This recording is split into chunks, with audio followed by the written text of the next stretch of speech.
আল্লাহ পাকের দরবারে আমরা আবারও শুকরিয়া আদায় করছি, বলছি আলহামদুলিল্লাহ। কারণ এই ফিতনার জামানায় গুনার ভিতরে মানুষে ডুবে রয়েছে। গুনার কারণে মানুষের হিদায়ত তালাশ করেও পাইতেছে না। গুনাহের কারণে মানুষে কোরআন পায় না, কোরআনের আশ্রয় পায় না, কোরআনকে শিখতে তারা চাহিদা জাগরণ করে না। এই কোরআন যদি মানুষের কলবে থাকতো, কোরআন অনুযায়ী যদি মানুষে আমল করত, তাহলে এই কোরআন আপনাকে হেদায়ত রাস্তা দেখাইতো।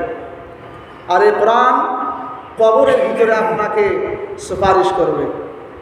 হাদিসের ভিতরে আসছে, ইযা উযআল মাইয়িতু ফি কবরিহি জাআল কুরআন ইনদা রাসিহি ওয়াস সালাতু আন ইয়ামিনি ওয়াস সিয়ামু আন শিমালি ওয়া সাইরুল হাসানাতি ইনদা রিজলাইহি আও কামা ক্বাল আলাইহিস সালাতু ওয়াস সালাম। আল্লাহ রাসূল বলেছেন, যখন মানুষকে কবরের ভিতরে রাখা হবে, মাইয়িতকে যখন ইযা উযআল মাইয়িতু ফি কবরিহি, যখন কবরের ভিতরে তাকে রাখা হয়, তখন যদি মানুষটা দুনিয়াতে কোরআন ওয়ালা ছিল, সাহিবে কোরআন ওয়ালা ছিল, তাহলে কোরআন যা আল কোরআনু ইনদা রাসিহি, তখন এই কোরআন কারীম তার সরের নিকটে, তার মাথার নিকটে এসে হাজির হয়ে যায়। সুবহানাল্লাহ। আল্লাহ পাক আরো বলেছেন, শুধু কোরআন আপনার মাথার নিকটে আসবে আর বাকি জায়গা খালি থাকবে, তেমন কোনো কথা নয়। আল্লাহ রাসূল আরো বলেছেন, ওয়াস সালাতু আন ইয়ামিনি, ইয়ামিন মানে ডান, আর সালাত মানে নামাজ, আর আপনার নামাজ আল্লাহ পাক আপনার ডান হাতের শিকরে রেখে দিবেন। সুবহানাল্লাহ। ওয়াসিয়ামু আন শিমালিহি, আল্লাহর নবী বলেছেন, বান্দা তুমি যদি দুনিয়ার বুকে কোরআন তেলাওয়াত করো, কোরআন অনুযায়ী যদি তোমার জীবন যাপন হয়, এই কোরআন অনুযায়ী যদি তোমার জিন্দেগি চলে, কোরআন অনুযায়ী যদি তোমার বসবাস হয়, এই কোরআনে কারীম তুমি কবরে ঢুকতে দেরি, এই কোরআনে কারীম তোমার মাথার নিকটে দাঁড়ায়া থাকতে দেরি করবে না। নামাজ তোমার ডান হাতের নিকটে দাঁড়িয়ে যাবে, রোজা ওয়াসিয়াম আন শিমালি তোমার বাম হাতের নিকটে দাঁড়িয়ে যাবে। আর জীবনে জিন্দেগির মধ্যে তুমি যত দান এবং খয়রাত করেছো, সব দান বরঙ্গনিগুলো তোমার দুটো পায়ের নিকটে তারা দাঁড়িয়ে যাবে। সবগুলো সেই কবরের মধ্যে কোরআন মাথার নিকটে দাঁড়িয়ে যাবে, নামাজ ডান হাতের নিকটে, ওয়াসসালাতু আন ইয়ামিনি, আর রোজা আপনার বাম হাতের নিকটে, ওয়াসিয়াম আন শিমালি, আর জিন্দেগির সকল আমল এবং আপনার দান খয়রাত সদকায়ে ফিতির যত কিছু ইত্যাদি আপনি দান করবেন, সব দানগুলোর নেকিগুলো আপনার পায়ের নিকটে আল্লাহ পাক রাখবেন, এই কারণে যাতে করে কবরের জগতে যাওয়ার পর আপনাকে সওয়াল করতে না পারে। এই চার তরফের চারদিকের চারটা বস্তু আপনার তরফ থেকে সওয়ালের জবাব দেওয়ার জন্য প্রস্তুত হয়ে যাবেন। সুবহানাল্লাহ।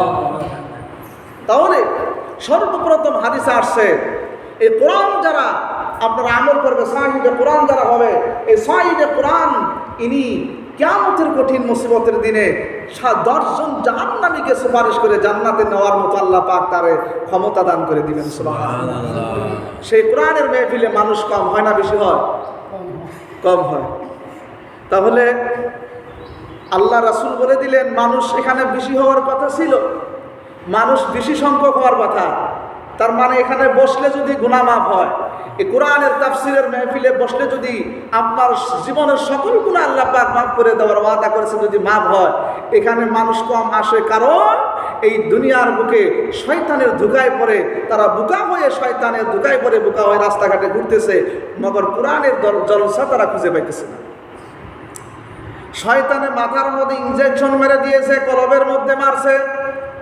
কোরআনের দরজ গায়ে গেলে, কোরআন যদি তুমি শোনো, বাজারের কোনায় কাঞ্চিতে তুমি ক্যারাম বোর্ড খেলতে পারবা না। এটা শয়তানে ধোঁকা দেয়। শয়তানে বলে, আমার ভাইরা, আমার বন্ধুরা, তোমরা যদি ক্যারাম খেলতে চাও তাহলে কোরআনে যাও না। কোরআনের মধ্যে এমন একটা পাওয়ার আছে, তুমি যদি কোরআনের বৈঠকে বসো, এই কোরআন তোমাকে সুদ থেকে মুক্ত করবে। সুবহানাল্লাহ বলেন। কোরআন যদি তুমি মানার নিয়তে কোরআনের তাফসিরের বৈঠকে বসো। এই কোরআন তোমাকে ঘুষ থেকে বিরত রাখবে। কোরআন যদি তুমি বুঝার মতো ব্যবস্থা করো, চেষ্টা করো, কোরআনের তাফসিরে যদি আসে বসো, তাহলে তোমাকে কোরআন তোমাকে হক্কানি আল্লাহওয়ালা রাসূলের উম্মত হিসাবে তোমাকে বানায়া দিবেন। সুবহানাল্লাহ। শেষ পর্বে আল্লাহ রাসূল বলেছেন, মান জালাহু আমামাহু কদাহু ইলাল জান্নাহ। এ বান্দারা, এই কোরআন যদি তুমি মানো, এই কোরআন মানলে ওয়ালা বান্দাদের জন্য আল্লাহ রাসূল বলেছেন কিয়ামতের কঠিন মুসিবতের দিন বিনা হিসাবে বিনা বিচারে তোমার জন্য আল্লাহ পাক এই কোরআনের সুপারিশ কবুল করে জান্নাত পর্যন্ত তোমাকে পৌঁছায়া দেওয়া হবে। আর যারা কোরআন মানবে না, যারা কোরআনের বিপরীত করবে, কোরআন ওয়ালাদের দুশ্মনী করবে, কোরআন ওয়ালাদের বিপরীত চলবে, কোরআন কয় সুদ খাস না সুদ ছাড়বে না, কোরআন বলে ঘুষ খাস না ঘুষ ছাড়বে না, কোরআন বলে নামাজ পড়িস করবি নামাজ পড়ে না, কোরআন বলে রোজা রাখবি রোজা রাখে না, কোরআন বলে হালালের ব্যবস্থা করো হারাম ছাড়ে না, তাহলে ওই বান্দার জন্য এই কোরআন কিন্তু সুপারিশ করবে আখিরাতের দিনে আল্লাহ তাআলার কাছে। কি বলবে? আল্লাহ রাসূল সেটাও বলে দিয়েছেন, ওয়ামা জালাহু খালফা যাহরিহি সাবাহু ইলান নার। নাউযুবিল্লাহ বলেন। আল্লাহ রাসূল বলেছেন, এই কোরআন যদি তুমি পিছে রেখে দাও, তার মানে আমল যদি না করো, কোরআন অনুযায়ী যদি তোমার আমল না হয়, কোরআন অনুযায়ী তোমার যদি জীবন সংবিধান না হয়, জীবন ব্যবস্থা না হয়, তাহলে কোরআন কিন্তু যেমনি করে কোরআনকে মাননেওয়ালা বান্দাকে কোরআন সুপারিশ করে জান্নাত পর্যন্ত পৌঁছায়া দেবে, তেমনি ভাবে আর উল্টা যদি তুমি চলো, এই কোরআন তোমার পক্ষে না বিপক্ষে সুপারিশ করবে, নালিশ করবে আল্লাহর কাছে। ওই বান্দাকে জাহান্নাম পর্যন্ত পৌঁছানোর জন্য কোরআন দায়িত্ব নেবে। বলেন নাউযুবিল্লাহ। আল্লাহ পাক যেন আমাদের সকলের জন্য কোরআন